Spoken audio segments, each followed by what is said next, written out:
Success का secret सभी जानना चाहते हैं, लेकिन सक्सेस का सीक्रेट जानने से पहले या जो मैंने वीडियोस पहले बनाए हैं उनको जरूर देखिए।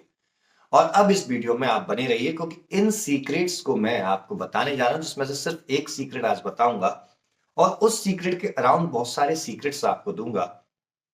मान लीजिए आप बिजनेस तैयार करना चाहते हैं और कोई आपके पास आइडिया नहीं है, तो आप उस समय करते क्या हैं? चलिए इस टॉपिक को अभी यहीं रोकते हैं, फिर मैं आपसे पूछता हूं कि आप मार्केट में कुछ भी सामान खरीदने के लिए जाते हैं। फॉर एग्जाम्पल, आप ईयरफोन या एक मोबाइल आप खरीदने जाते हैं, तो आप मोबाइल शॉप पर जाते हैं। वहां पर आप मोबाइल खरीदते हैं तो क्या चीज आप पूछते हैं? इसके फीचर्स क्या हैं, इसका प्राइस क्या है और इसका पास्ट एक्सपीरियंस क्या रहा है, ये अपन उससे पूछते हैं।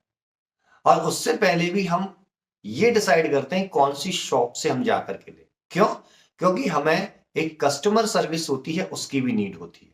मतलब आपने प्रोडक्ट की प्राइस पकड़ी, प्रोडक्ट का जो फीचर है वो पकड़ा, प्रोडक्ट की आपने जो सर्विसिंग है वो पकड़ा, तो आपने उस प्रोडक्ट के बारे में जो एज अ कस्टमर सोचा, तब आपने उस प्रोडक्ट को परचेज किया। सेम यही आपके बिजनेस में आपको फाइंड करना होता है। कोई सा भी बिजनेस आप शुरू कर रहे हैं, जो भी आइडिया आपके दिमाग में आए कि भाई कस्टमर मेरे पास क्यों आएगा, कस्टमर मेरी प्राइस को क्यों देखेगा।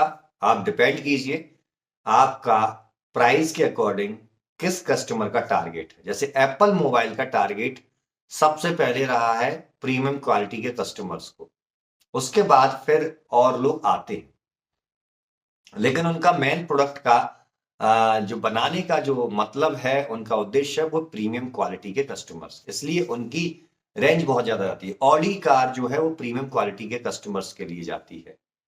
ठीक है, तो इस प्रकार की चीज आपको सेट करनी है ताकि आप उस कस्टमर बेस के माइंडसेट के हिसाब से अपनी मार्केट कैंपेन, अपना एड कैंपेन चला सकें या लोगों से वर्बल कम्युनिकेशन कर सकें।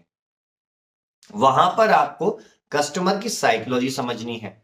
और जब आप उस प्रोडक्ट को किसी कस्टमर को दे रहे हैं, तो यह भी ध्यान रखिए कि क्या आपका प्रोडक्ट इतना मजबूत है, इतना अच्छा है कि आपके पास उस कस्टमर को बार बार ना आना पड़े।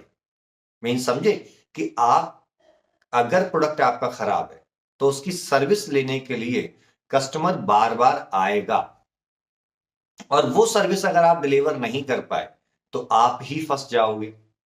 इसलिए पहले नंबर पर आपका प्रोडक्ट इतना अच्छा मजबूत बनना चाहिए और फिर साथ में फीडबैक भी आपको लेना है। और अगर कस्टमर फिर भी परेशान आता है, किसी भी प्रोडक्ट में कमी निकल जाती है, तो आप उसको सर्विस दे पाएंगे लॉन्ग टर्म के लिए। अब जब आप ये सर्विसिंग अगर किसी को देते हैं और अच्छा प्रोडक्ट तैयार कर दें, तो आपका कस्टमर से एक रिलेशनशिप तैयार होता है, वो आपके पास रेफरल्स देता है।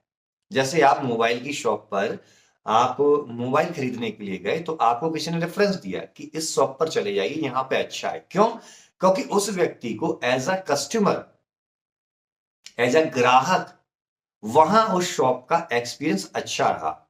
और बिजनेस हमेशा व्यवहार और एक्सपीरियंस पर टिका रहता है। अगर आपका व्यवहार कस्टमर के प्रति अच्छा है और आप उसको अच्छा एक्सपीरियंस दे रहे हैं अपनी सर्विसेज के थ्रू लॉन्ग टर्म में, तो वो आपके पास मल्टीपल कस्टमर्स लेकर के आता है। तो एक ये सीक्रेट टिप्स थी। अगर ऐसी और भी सीक्रेट टिप्स आपको चाहिए तो आप कमेंट कर सकते हैं। मैं इस प्रकार के वीडियोस आपके लिए बना के लाता रहूंगा। तब तक के लिए नमस्कार।